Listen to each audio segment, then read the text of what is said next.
हाय दोस्तों, मैं प्रयागराज शर्मा। मैं आज बात करूंगा परमिशनल ओवरलोड के बारे में।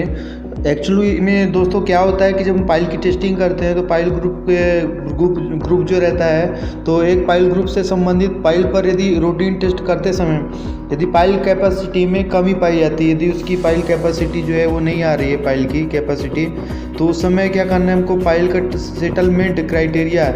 आप सेक्शन 1100 देख सकते हैं, क्लॉज 1113.3, तो उसमें आपको पूरा डिटेल मिल जाएगी। तो इसमें क्या करते हैं कि यदि पाइल कैपेसिटी में कमी हो जाती है कि पाई जाती है टेस्टिंग के दौरान, तो उसमें क्या करेंगे, पाइल का सेटलमेंट क्राइटेरिया पाइल के डायमीटर 12 mm के पर आधारित होगा, और जो 600 mm सहित उसके डायमीटर पाइल के 2% डायमीटर के लिए 600 mm से अधिक 1.5 गुना डिजाइन लोड पर मतलब उसके 1.5 गुना हम डिजाइन लोड करेंगे। मतलब कि ओवरलोड जो करेंगे हम वो 10% कैपेसिटी के लिए कर सकते हैं। उसके लिए मतलब 10% तक कैपेसिटी बढ़ाकर उसकी लोड डिजाइन की जाएगी जो दूसरी पाइल्स रहेंगी दोस्तों। इसके बाद पाइल कैपेसिटी के त्वरित मूल्यांकन के लिए लोड टेस्ट के रिजल्ट करके कोरिलेशन फार्मूला का यूज करने के बाद स्ट्रेन डायनेमिक टेस्ट किया जा सकता है। हालांकि पाइल डिजाइन कैपेसिटी के ऊपर संशोधन के लिए स्ट्रेन डायनेमिक टेस्ट का रिजल्ट उपयोग नहीं किया जाएगा दोस्तों, ये भी हमको ध्यान रखना है। इसके बाद इसके डिटेल गाइडलाइन जो भी हैं, आपको इसके मेथड वो IRC 78 के को फॉलो करके ही हम करेंगे कि कंक्रीट की क्वालिटी या कंस्ट्रक्शन में कोई भी डिफेक्ट होता है, जैसे वॉइड्स आते हैं या कि डिसकंटिन्यूटी आती है इसके टेस्ट में, तो इसमें क्या रहता है, इसका टेस्ट बड़े पैमाने में आयोजित किया जाता है।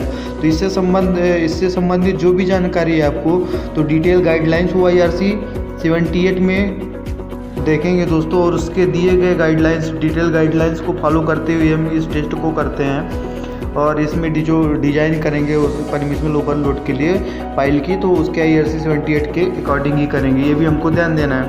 इसके बाद दोस्तों हमको जानना है कि पाइल कैप क्या रहता है, कि जैसे कई सारे ग्रुप्स पाइल रहते हैं, तो पाइलों का जो ग्रुप रहता है तो उनके ऊपर एक कैप टाइप में मतलब रेनफोर्स डालकर उनके ऊपर 3-4 पाइलों को, जैसे 4 पाइलों का ग्रुप है या कि 6 पाइलों का ग्रुप है, तो उन चारों पाइलों के साथ के ऊपर एक साथ रेनफोर्स बांधकर उनके ऊपर जो कंक्रीट किया जाता है एक कैप नुमा में, जैसे टोपी टाइप में एक पाइल के ऊपर जो कंक्रीट किया जाता है उसी को पाइल कैप बोलते हैं दोस्तों।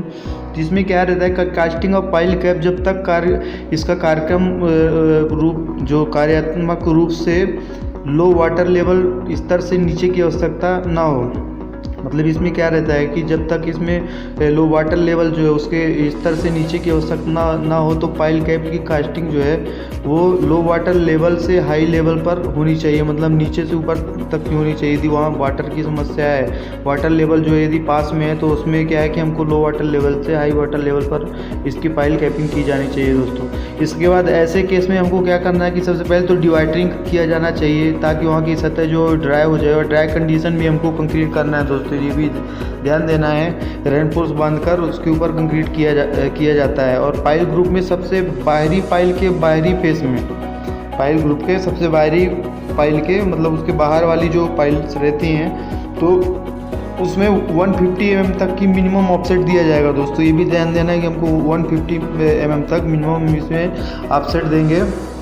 और यदि पाइल कैप मतलब जो पाइल कैप है ना वो अर्थ से कांटेक्ट है, उसका जो बॉटम है वो अर्थ से कांटेक्ट है, तो ये उसका पाइल कैप का जो नीचे का हिस्सा है वो बॉटम मतलब पृथ्वी से जुड़ा हुआ है, तो मिनिमम 80 mm थिकनेस में हमको M15 ग्रेड का कंक्रीट का मिक्स मिक्स किया जाना चाहिए। उसमें PCC करते हैं, उसके बाद पाइल कैप करते हैं दोस्तों।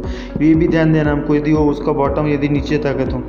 और यदि समुद्र में पाइल कैप करते हैं तो उसके लिए क्या है, हमको ध्यान देना एक चीज़ कि यदि हम समुद्र में पाइल करते हैं तो हानिकारक रसायनों की कार्रवाई के संपर्क में आने वाली समुद्री स्थितियों या क्षेत्रों में पाइल कैप को एक कोटिंग, जो भी हम उसमें रेनफोर्स यूज करेंगे तो उसमें पाइल को कैप करते समय तो उसमें कोटिंग करेंगे, जैसे विटामिन की, कोल तार की है, एपॉक्सी कोटिंग करेंगे। प्रॉपर एंटी कोरोजन पेंट के साथ प्रोटेक्ट किया जाना चाहिए उसको, मतलब उसको सुरक्षित किया जाना चाहिए दोस्तों। तो ये भी हमको ध्यान देना है।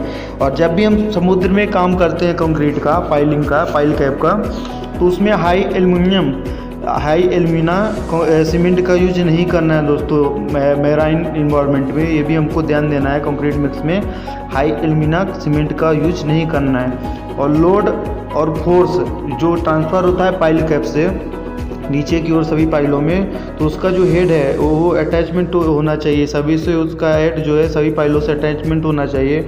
और पाइल का टॉप का जो पोर्शन है वो कंक्रीट या स्ट्रिप्ड, मतलब जो उसमें जो बार निकले रहते हैं स्ट्रिप बार से बंधा रहता है रेनफोर्स, उसको मतलब पूरी अच्छी तरीके से सभी स्ट्रिप रेनफोर्स को स्ट्रिप बार से बांधना चाहिए। और पाइल कास्टिंग के 3 दिन बाद उसमें मैनुअल चिपिंग की जा सकती है। मतलब यदि हमको मैनुअल चिपिंग करना है उसमें, तो पाइल के 3 दिन करने के बाद 3 दिन बाद हम मैनुअल चिपिंग कर सकते हैं, अदरवाइज़ नहीं कर सकते हैं। यदि हम उसमें क्या रहता है कि जब तक उसमें 7 दिन या कि यदि हम उसमें टूल्स यूज करते हैं, पेनोमेटिक टूल्स यदि यूज करते हैं, उपकरण का यूज करते हैं, तो उसको 7 दिन बाद ही हम पिचिंग कर सकते हैं। और यदि मैनुअल पिचिंग करना है हमको तो 3 दिन बाद हम मैनुअल पिचिंग कर सकते हैं पाइल कैप में दोस्तों, तो ये भी हमको ध्यान देना है। इसके बाद पाइल कैप में दोस्तों, और ये भी ध्यान देना दोस्तों कि इसमें पाइल का जो पाइल कैप में कम से कम 50 mm तक हमको स्ट्रिपिंग करना है, 50 mm तक स्ट्रिपिंग करना है हमको पाइल कैप के टॉप से। और जो कंक्रीट पाइल के टॉप को कट ऑफ लेवल के ऊपर तक लाया जाएगा। जो भी हम कंक्रीट करेंगे पाइल में, तो वो कट ऑफ जो लेवल रहेगा उसके ऊपर तक लाया जाएगा, ताकि सभी कैपिटेशन, मतलब उसमें जो छिद्र रहते हैं या कि वीक कंक्रीट होता है, तो उसको आसानी से हटाया जा सके वहाँ से, ताकि सभी कैपिटेशन और बी कंक्रीट को हटाने से पहले पाइल कैप को हटा दिया जा सके वहाँ, मतलब उसको वो कंक्रीट को हटा दिया जा सके, ताकि ये कट ऑफ लेवल पर एक अच्छा कंक्रीट हम कर सकें उसमें, मतलब पाइल कैप में एक अच्छा कंक्रीट जो है उसमें प्रोवाइड करा सकें उसके कट ऑफ लेवल तक। तो इस तरह हमको दोस्तों ध्यान देना है इसमें कि हमको किस तरह से पाइल कैप करना है।